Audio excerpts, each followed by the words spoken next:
누가복음 16장 14절부터 18절까지 말씀을 보도록 하겠습니다.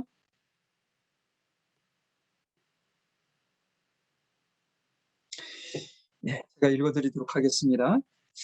바리새인들은 돈을 좋아하는 자라 이 모든 것을 듣고 비웃거늘 예수께서 이르시되 너희는 사람 앞에서 스스로 옳다 하는 자니나 너희 마음을 하나님께서 아시나니 사람 중에 높임을 받는 그것은 하나님 앞에 미움을 받는 것이니라.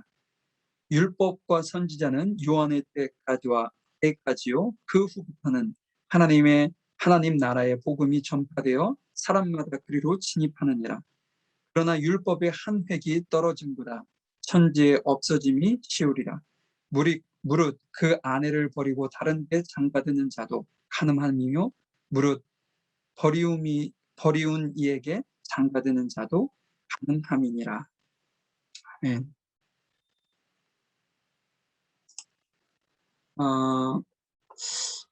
저희가 지난주에 옳지 않은 청지기의 어떤 지혜라는 제목으로 말씀을 나눴었는데요.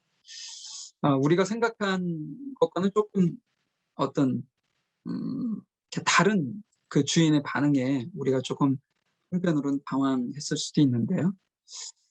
그 청지기가 주인의 어떤 재물을 관리했던 청지기가 그 자리를 보존하지 못했던 이유는 그 주인의 어떤 재물을 허비해였기 때문에라고 이제 말씀을 하고 있습니다.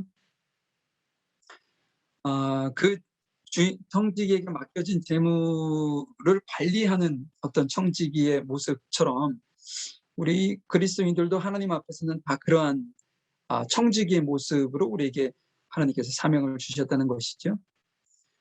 하나님께서는 우리에게도 많은 것을 지금 이 청지기에 맡기신 것처럼 맡기셨습니다.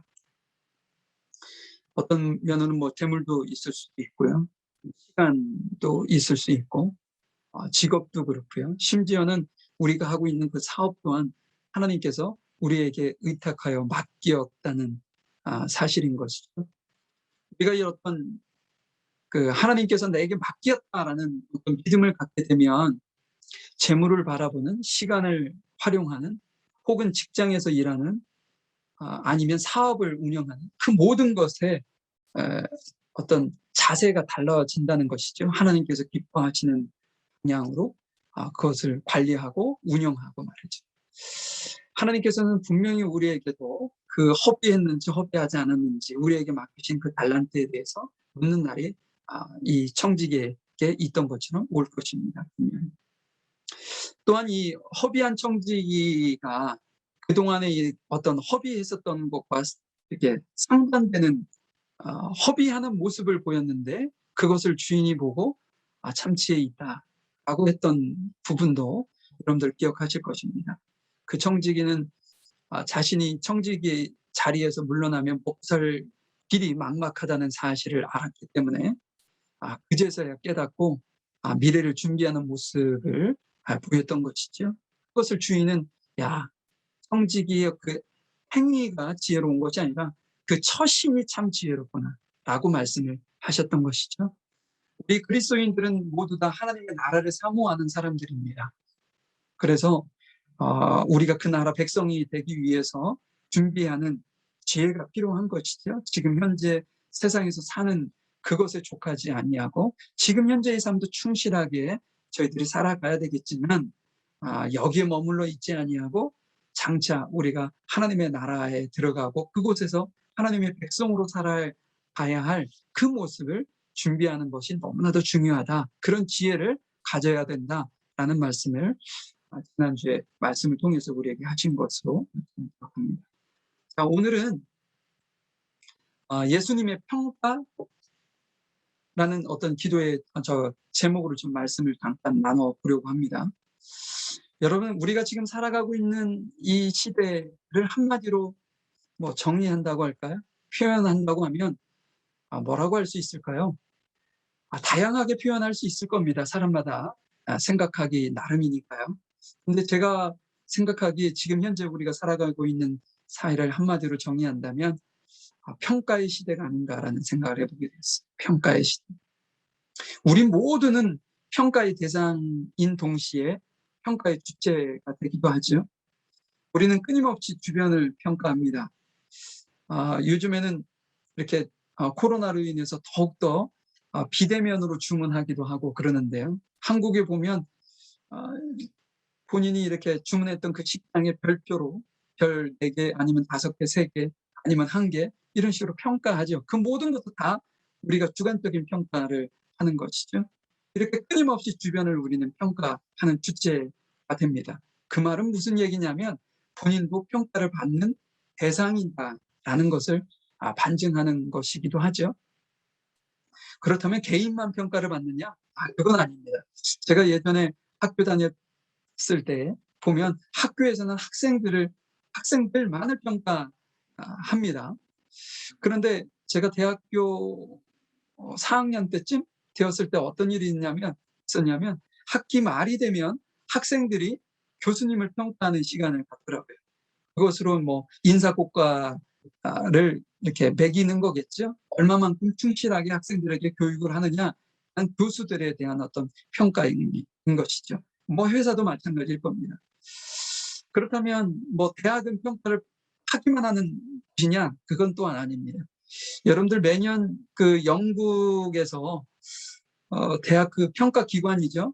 QS에서 전 세계로 이렇게 나눠져 있는 그 대학들을 어떤 일정한 기준으로 이렇게 평가를 합니다. 평가를 하고 그것을 점수로 환산해서 순위로 발표하는 걸 여러분들 보셨을 겁니다. 이렇게 대학도 끊임없이 평가를 받는다는 것이죠. 그러면 국가는 어떨까요? 네, 국가도 마찬가지입니다. 국가도 평가를 받는 대상인 것이죠.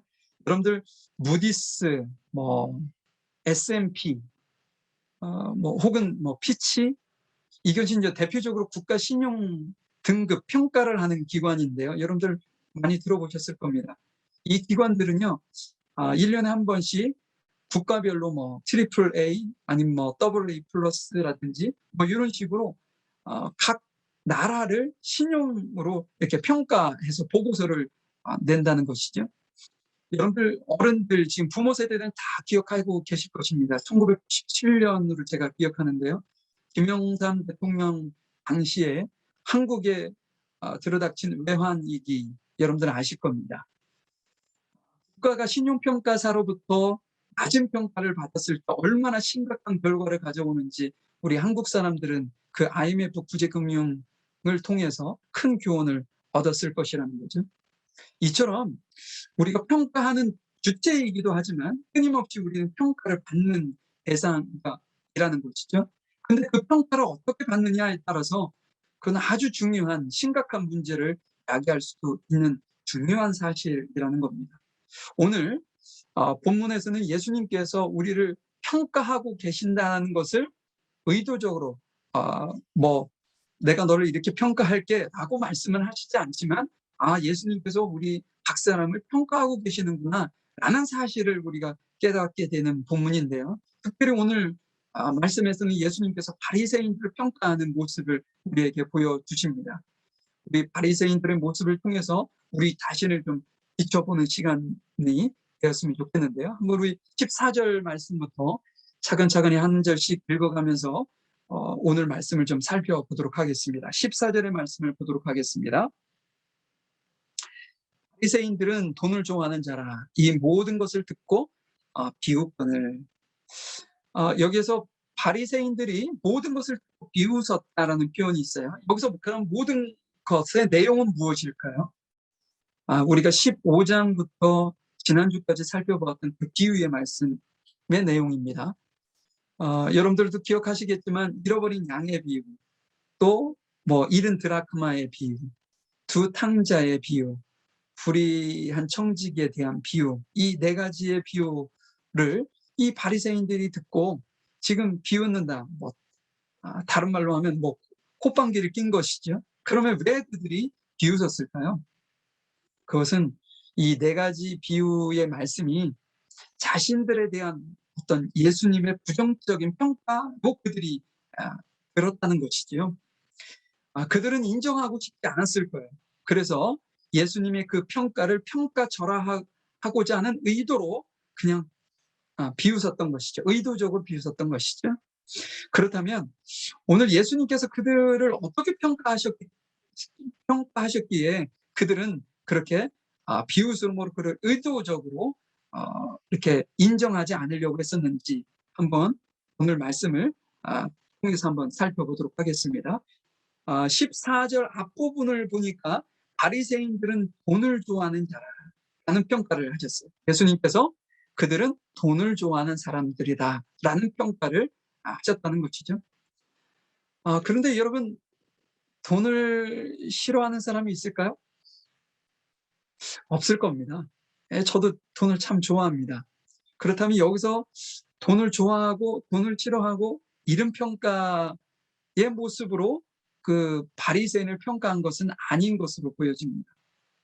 돈을 좋아할 수도 있고 싫어할 수도 있고, 그렇지만 돈을 어떤 자세로 어떤 관점으로 돈을 바라보느냐, 그런 평가이지 않을까 싶은데요. 여러분들, 바리새인들은요 종교적 특권을 가지고 있었어요. 제사나 모든 성전 안에서 이루어지는 일들을 관장했기 때문이죠. 그런데 이 성전에서조차도 부당하게 백성들의 어떤 돈을 갈취했던 행위를 서슴지 않았던 사람들이 이 바리새인들이었다는 것이죠. 그 말은 무슨 의미일까요? 거룩하고 구별되고 어떻게 보면 그 순수성을 온전히 지켜야 되는 그 자리에서 돈을 벌기 위한 수단으로 이용했다라는 것은 바리새인들이 얼마만큼 물질에 큰 가치를 두고 살았는지를 우리가 단편적으로 알 수 있는 장면이라는 것이죠. 그렇기 때문에 네 가지 비유를 들으면서 자신들의 어떤 모습들이 자꾸만 드러나니까 그거에 대한 불편한 마음이 있었을 거예요.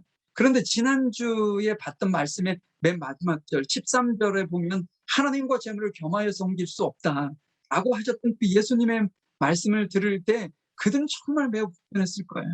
왜냐? 그들이 주장하기를 자신들은 하나님을 섬기고 또한 백성들의 하나님을 잘 섬길 수 있는 그런 어떤 가교 역할을 본인들이 한다라고 생각을 했고, 본인들도 하나님을 주인 삼아 산다고 했는데, 실은 그들이 돈에 대한 집착이 매우 심각했다라는 것을 예수님께서 지적하는 그 모습을 들으면서 마음이 불편하지 않을 수 없었겠죠. 그래서 어찌 보면 예수님께서 하셨던 그 비유의 내용을 들으면서 그들이 아주 불쾌한 마음으로 그냥 인정하기 싫은 마음에 비웃었다는 것이죠.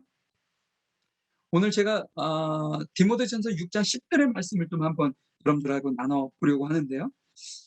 자, 제가 PPT로 준비를 했는데요. 그거 한번 보시면서 디모데전서 6장 10절에 어떤 말씀이 있냐면, 돈을 사랑함이 일만하게 뿌리가 되나니 이것을 사모하는 자들이 미혹을 받아 믿음에서 떠나 많은 근심으로써 자기를 찔렀도다.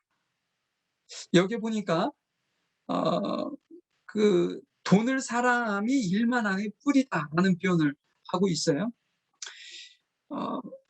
근데 여러분, 우리가 살고 있는 이 시대에 돈 없이 살 수 있을까요? 살 수 없습니다. 그렇다면 이것은 돈 그 자체가 악이다라는 표현을 하시는 게 아니라는 거죠. 왜 돈을 사랑함이 일만하게 뿌리가 되는 것인가? 그 말은요, 돈을 사랑한다는 의미 때문입니다. 돈을 사랑한다는 말은 무슨 의미냐? 돈을 지나치게 탐한다. 어떻게 보면 돈을 모으기 위해서 자신이 가지고 있는 모든 역량과 생각과 에너지를 그곳에만 집중한다 라는 의미가 이 돈을 사랑한다라는 의미에 담겨져 있습니다. 그렇기 때문에 돈을 이렇게 모으고 어떤 불리기 위해서 이 바리새인들이 해서는 안 되는, 성전 안에서까지도 순수성을 지키고 거룩함을 지켜야 되는 그곳에서까지도 불법을 행하면서 돈을 모으려고 했었던 그 모습을 단편적으로 보여주는 것이죠. 그것이 돈을 사랑하는 자, 일만하게 뿌리가 되는 모습이었다는 것이죠. 여러분, 그 예수님께서 돈과 하나님을 두 주인을 섬길 수 없다는 그 말씀에 이 돈을 이렇게 집착하는 그 사람이 본인들의 어떤 삶의 가치에 가장 우선순위에 두는 그 사람이 하나님을 주인으로 섬기고 주님을 따를 수 있겠습니까? 그것은 불가능에 가깝다는 것이죠. 그렇기 때문에 예수님께서 재물과 겸하여 섬길 수 없다, 하나님을. 그러니까 재물이 악한 것은 아닌데 재물을 탐하지 말고 재물을 관리하는 법을 배워라 하고 말씀을 하는 것이죠. 이 재물은 우리에게 하나님께서 맡기신 것입니다. 어떤 분에게는 재물을 많이 맡기실 수도 있고요. 어떤 분에게는 재물은 적지만 그 어떤 역량 안에서 우리에게 맡기실 수 있다는 것이죠. 그런데 재물을 뭐 백만장자가 됐건 억만장자가 됐건 그것이 중요한 것이 아니라 그 억만장자가 되었을 때 그 돈을 얼마만큼 잘 관리할 수 있느냐, 잘 쓸 수 있느냐, 내게 지금 단돈 10,000불밖에 없을지라도 그것을 얼마만큼 다 관리해서 쓸 수 있느냐, 이것을 얘기하는 것이죠. 우리가 돈을 지극히 사랑하고 탐욕을 하고 집착을 하게 되면 우리는 돈의 노예가 되어 살 수밖에 없다는 말씀을 예수님께서 우리에게 하고 계시는 겁니다. 안타깝게도요, 종교 지도자들이었던 그 바리새인들에게는 돈의 노예로서의 어떤 삶을 살고 있다는 평을 예수님으로부터 받았으니 이 얼마나 안타까운 사실입니까?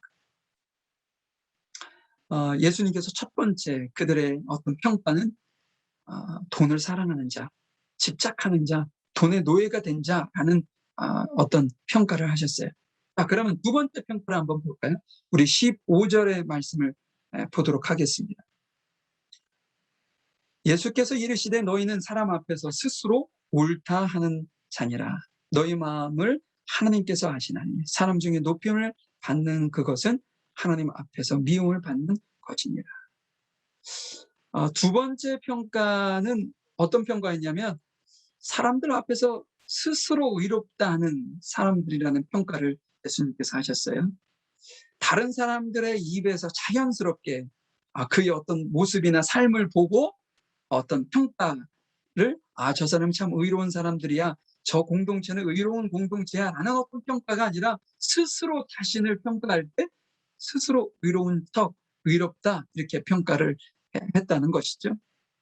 자, 그러면 의라는 것은 어디서 나오느냐, 우리 로마서 한번 말씀을 한번 보도록 하겠습니다. 로마서 1장 17절의 말씀은 이런 말씀이 있어요. 복음에는 하나님의 의가 나타나니 믿음으로 믿음에 이르게 하나니 기록된 바 오직 의인은 믿음으로 말미암아 살리라 함과 같으니라. 여러분, 하나님의 의가 어디에서 나타난다고요? 복음에서 나타난다는 것이죠. 우리가 복음을 믿을 때 복음 안에서 의롭게 된다는 말씀을 하고 있는 것입니다. 우리는 스스로의 어떤 노력으로 의롭게 될 수 없습니다. 한쪽으로 어떤 예수님의 십자가의 그 은혜 덕분인 것이지요. 그렇다고 해서 우리가 뭐 복음을 입으로만 생각으로만 믿고 아무렇게나 살아도 된다, 그런 말씀은 아닙니다. 복음에는 어떤 능력이 있느냐, 17절에 보니까 믿음으로 믿음에 이르게 하는 힘이 있다라고 말씀을 하고 있어요. 믿음에서 믿음에 이른다는 게 뭘까요? 우리 어떤 신앙의 성숙을 의미하는 거죠. 우리가 신앙의 성숙이 이루어지면 어렸을 때는 자기 몸대로 자기 뜻대로 살아가고 하나님의 말씀과는 뭐 별로 상관하지 않고 살다가도 우리의 신앙이 조금씩 성숙해져 가면 우리의 생각대로 사는 것이 아니라 하나님의 말씀에 어떤 기준을 두고 그 말씀에 의해서 이렇게 살으려고 하는, 그 복음에 이끌려 살려고 하는 그런 어떤 노력이 우리 안에 있고, 또한 복음은 우리에게 그러한 어떤 삶을 살아갈 수 있도록 힘을 준다는 것이죠. 바리새인들은요, 사람들 앞에서 의로운 척을 한 것이지 지금 말씀에 있는 것처럼 그들의 의는 어떤 예수 그리스도의 어떤 그 예수님을 나의 주인으로 어떤 고백을 한다든지 아니면 하나님의 말씀을 어떤 지켜내서 나타나는 어떤 그 어떤 모습에서의 의가 아니었다는 사실을 우리에게 말씀하고 있습니다. 예수님께서는 이 모습 모든 모습들을 아셨어요. 그 중심을 아셨다는 거죠. 그래서 그들을 평가하기를 그들은 스스로 의로운 척하는 사람들이다 라는 어떤 평을 했던 것이죠. 제가 말씀 한 구절 더 찾아보도록 하겠습니다. 사무엘상 16장 7절의 말씀인데요. 이 말씀은 어떤 그 배경에서 나온 거냐면, 사울이 어떤 이스라엘의 초대 왕으로 세워졌잖아요. 근데 이 사울이 하나님의 말씀을 따르는 것이 아니라 자신의 의지대로 이렇게 살아가다 보니까 범죄하게 됐어요. 그래서 하나님께서 너무 실망이 크셔서 다른 왕을 세워야 되겠다 라는 어떤 마음을 가지시고 사무엘에게 이새의 집을 방문할 것을 부탁합니다. 그곳에서 하나님께서 기름 부어 세울 이스라엘의 2대 왕이 세울 것이다 라는 말씀을 이렇게 듣고 사무엘이 그 가정을 방문해서 이새의 아들들을 이렇게 보면서 나오는 장면입니다. 한번 7절 한번 말씀을 보도록 하죠. 여호와께서 사무엘에게 이르시되 그 용모와 신장을 보지 말라. 내가 이미 그를 버렸노라. 나의 보는 것은 사람과 같지 아니하니 사람은 외모를 보거니와 여호와는 중심을 보느니라. 사무엘이 이새의 집을 방문했더니 키도 크고 인물도 잘 나고 하나님께서 이 사람을 왕으로 세우시려나 보다 라는 마음을 가졌던 것 같아요. 그때 하나님께서 사무엘에게 야, 사람의 용모와 신장을 보지 마. 나는 그 사람을 이미 버렸다. 이 버렸다고 해가지고 마치 이 사람이 죄를 범해가지고 어딘가 그런 의미가 아니라 선택하지 않았다라는, 왕으로 선택하지 않았다 그런 의미가 되는 것이겠죠. 그러시면서 하나님께서 그에게 야, 사람들은 겉을 보지만 나는 사람의 중심을 본다 는 말씀을 하고 있습니다. 사무엘은 어떻게 보면 어떤 겉모습이 초라한 그 다윗을 보면서 그 형들이 훨씬 더 훌륭하고 그들이 왕이 되는 것이 훨씬 더 적합하겠다 이렇게 생각을 했을는지 모르겠지만, 하나님께서는 하나님의 눈에는 다윗이 보시기에 너무나도 마음에 들으셨어요. 그래서 사도행전에 어떻게 말씀이 나오냐면 하나님께서 내 마음에 맞는 사람이라 다윗을, 그 다음에 내 뜻을 다 이루리라 라고 다윗을 평가하는 모습이 나옵니다. 이거 어디서 나온 거죠? 겉모습이 아닙니다. 겉모습의 어떤 초라함이나 연약함이나 작거나 이것이 아니라 그의 마음 중심이 얼마만큼 하나님의 말씀 앞에 자신을 세워놓고 살아가고 있느냐, 그런 모습을 하나님께서는 보셨다라는 것이죠. 이처럼 예수님께서는 바리새인들의 어떤 남들에 의해서 평가되어지는 것이 아니라 스스로 의로운 척하는 그들의 어떤 교만함과 위선적인 모습을 지금 한편으로는 책망하고 계시는 것입니다. 둘째, 그러니까 탕자의 비유에서도 우리가 살펴보았던 것처럼 어떻게 보면 형이 작은 어떤 동생을 바라보는 어떤 시선의 모습이 이 바리새인들의 모습 속에서 그대로 나타난다는 것이죠. 어떤 면으로는 지금 요즘에 어떤 사람들의 분노를 일으키는 어떤 범죄들이 일어날 수 있습니다. 그럴 때 우리는 그거에 대한 분노가 우리 안에 있어요. 어떻게 저렇게 살아갈 수 있느냐고 아주 분명하게 이렇게 비판을 하고 나는 너네들과 다르다 라는 어떤 생각을 가지고 이렇게 하는 경우가 있어요. 근데 그때마다 우리가 좀 조심할 필요가 있습니다. 누군가의 잘못을 내가 비판한다고 해서 내가 의로워지는 게 아니거든요, 결코. 그 사람이 그렇게 살지만 나는 비판함으로 나는 그것과 타별을 뒀다라는 어떤 내 마음에 그걸 어떻게 표현해야 될까요?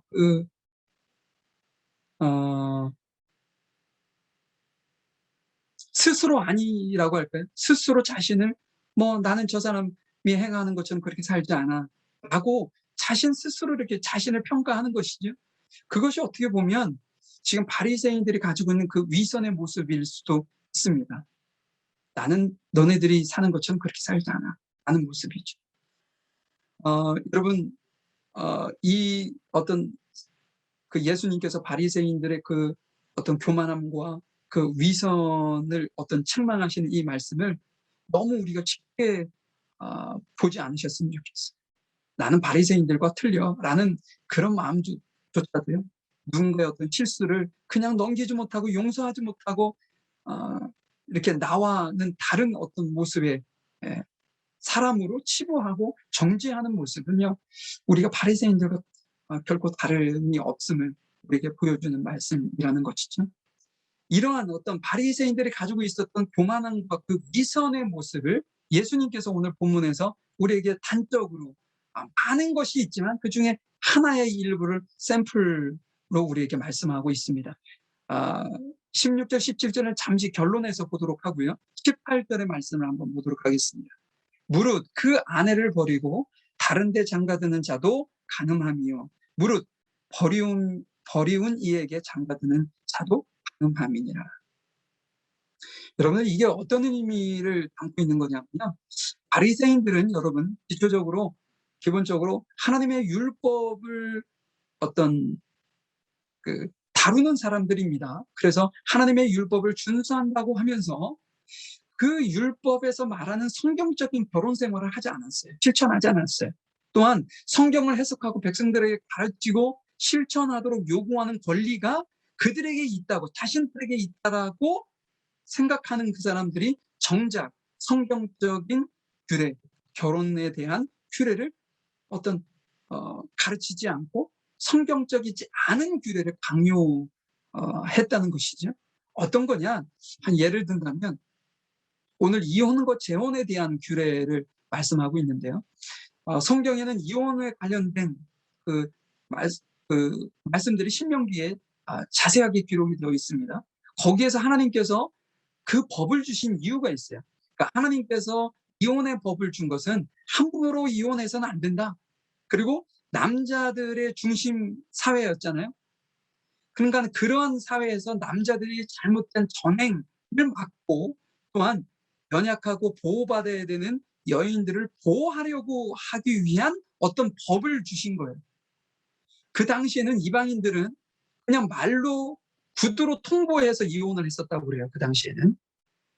근데 하나님께서 그 모습을 보시고 이스라엘 백성들이 그것을 따라서 하려고 하고 따라서 하니 그것을 막기 위해서 최소한의 안전장치인 공적인 어떤 증서를 써줘야 이혼할 수 있다라고 신명기에 말씀하신 거예요. 그런데 이 바리새인들이 이것을 왜곡했다는 거죠. 법을 왜곡해서 적당한 구실을 만든다면 어떤 이혼 증서만 써주면 모든 것이 합당한 것처럼 그렇게 차이적인 해석을 했었다는 것이죠. 그렇기 때문에 예수님께서 이 위선적인 이 모습을 단적으로 설명을 하고 있는 것입니다. 너네들이 스스로 이런 척하지만 너는 위선 덩어리야 라고 말씀을 하고 있는 것이죠. 근데 여러분, 우리의 삶 속에서도 이런 어떤 예가 참 많이 있을 수 있어요. 성경에 많은 내용들은 우리에게 해야 하는 법도 주시지만 하지 말아야 되는 법들도 주시거든요. 그런데 내 삶을 정당화하기 위해서 내 삶을 정당화시킬 수 있는 말씀만 믿는다는 거죠. 그렇지 않고 내 삶을 이렇게 지적을 하는 것 같고 내가 내 삶을 고쳐야만 말씀대로 사는 것처럼 느껴지는 것에 대해서는 등한시한다는 거예요. 이것이 이제 선택적 하나님의 말씀을 받아들이고 본다는 사실인 것이죠.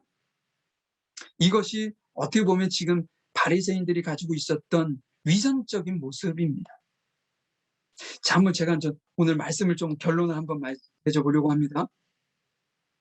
오늘 본문에 나와 있는 그것 말고도 성경 많은 곳에서 성경에 등장하는 인물들에 대한 평가를 기록하고 있어요. 잠시 한번 나열을 한번 해보면, 여러분, 노아는 당시 어떤 사람으로 평가를 받았었나요? 여러분들 기억하시겠지만 의롭고 당대 안전한 자다라는 평가를 받았어요. 이건 누구의 평가인가요? 하나님의 평가입니다. 그런데 당시에 여러분 노아 방주를 산에다 만들고 있었다고요. 바다 근처도 아니고 산 중턱에 그 노아 방주를 만들고 있었을 때 그 사람들은 노아를 어떻게 평가했을까요?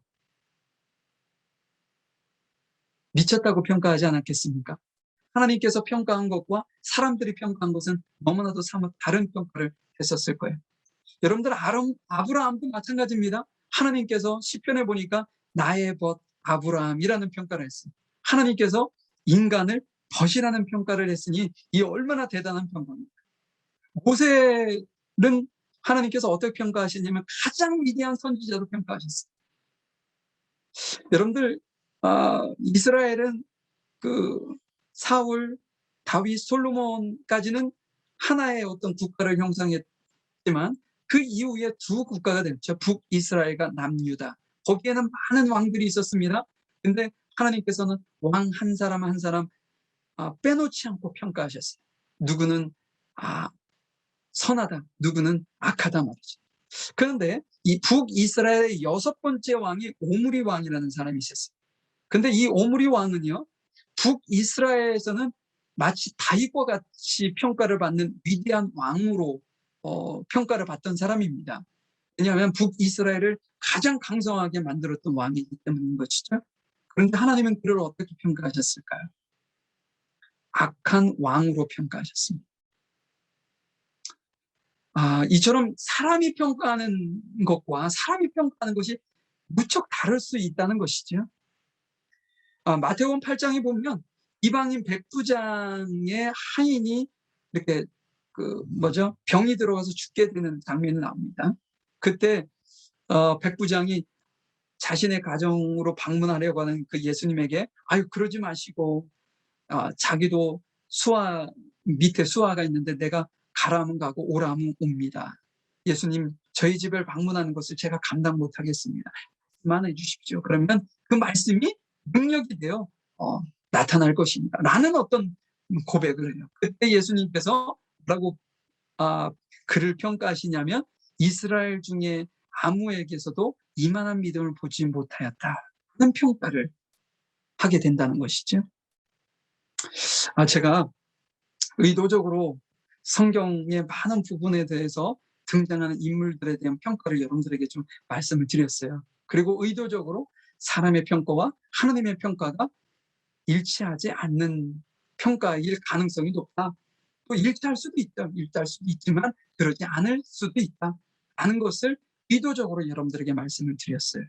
그 이유는 하나님이 평가하는 것과 사람이 평가하는 기준이 다르다는 이야기를 하려고 하는 겁니다. 사랑하는 성도 여러분, 그러면 하나님께서 우리는 어떻게 평가하실까요?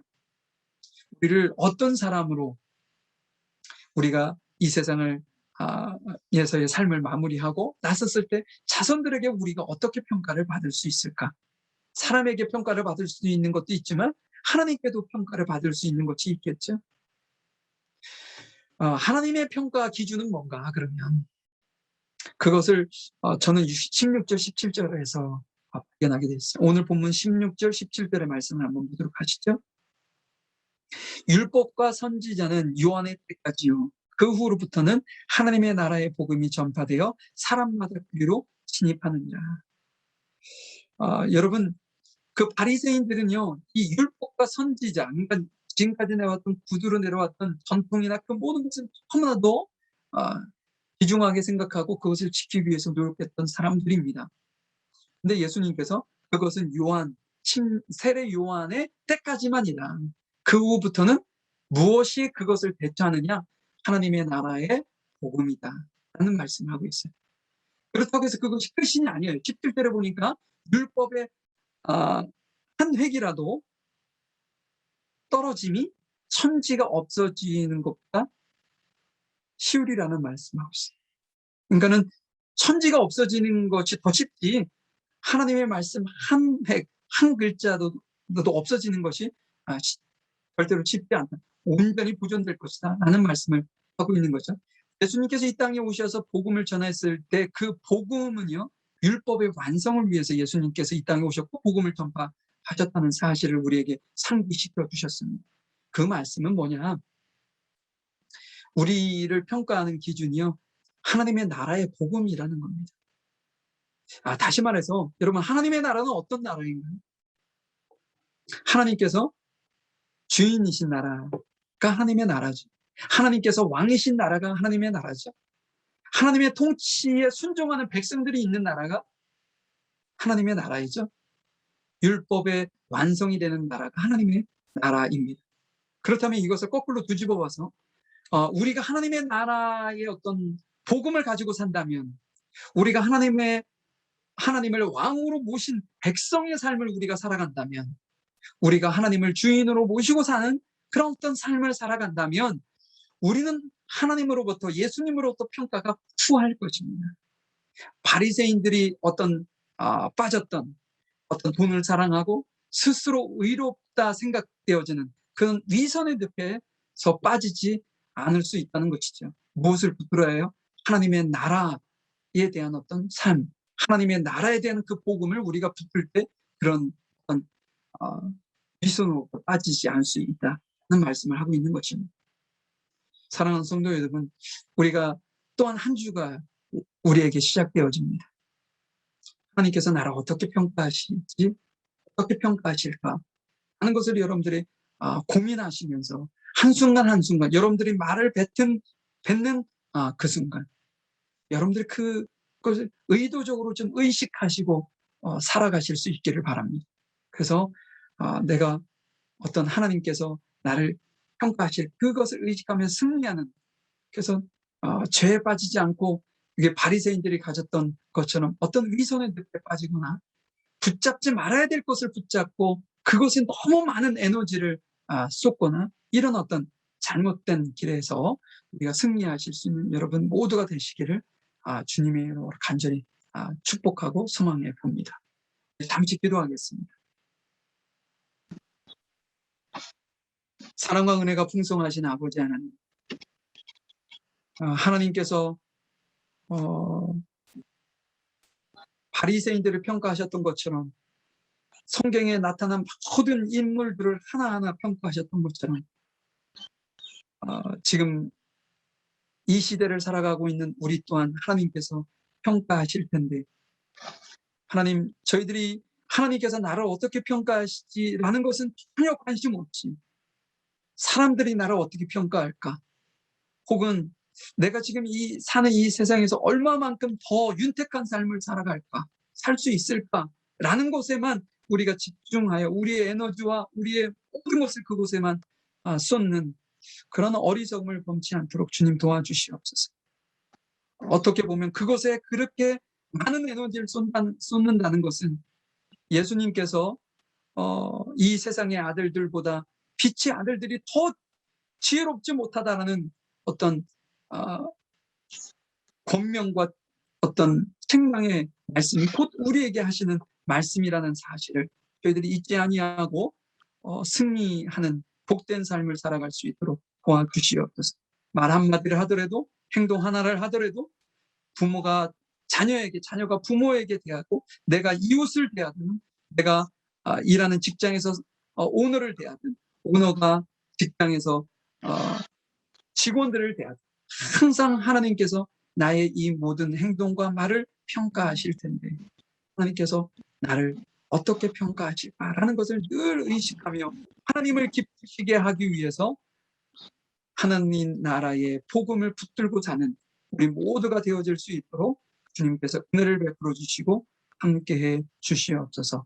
저희들 도우시고 인도하시는 주께 감사하며 사랑 많으신 예수님의 이름으로 기도하였습니다. 아멘. 예, 고생 많으셨습니다.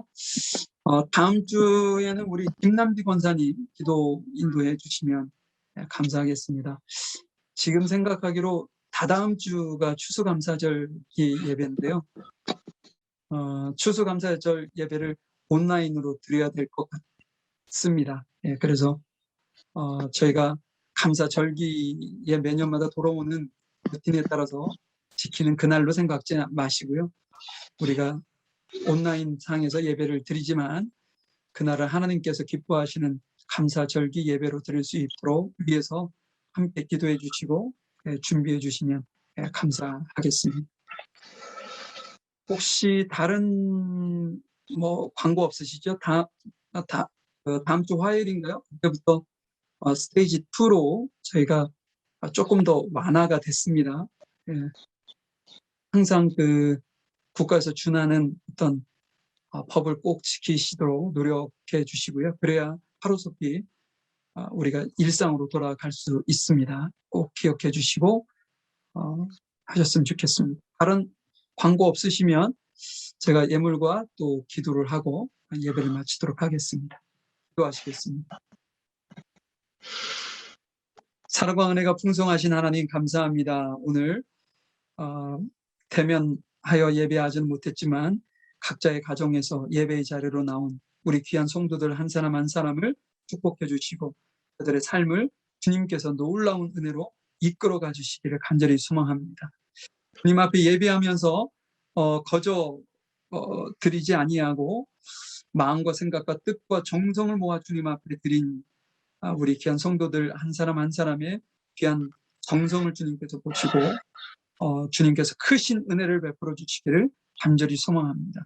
우리 각 가정 안에 경제적으로나 영적으로 부족한 것이 없도록 흔들어 넘치도록 늘 채워주시고 날마다 하나님께서 부어주시는 그 은혜 가운데 풍성함이 풍요함이 각 가정에 임할 수 있도록 도와주시고 특별히 코로나19로 인해서 힘들고 어려운 시기를 겪고 있는데 그 어려움 속에서도 잘 이겨나고 승리할 수 있도록 하나님께서 친히 이끌어 주시기를 간절히 소망합니다.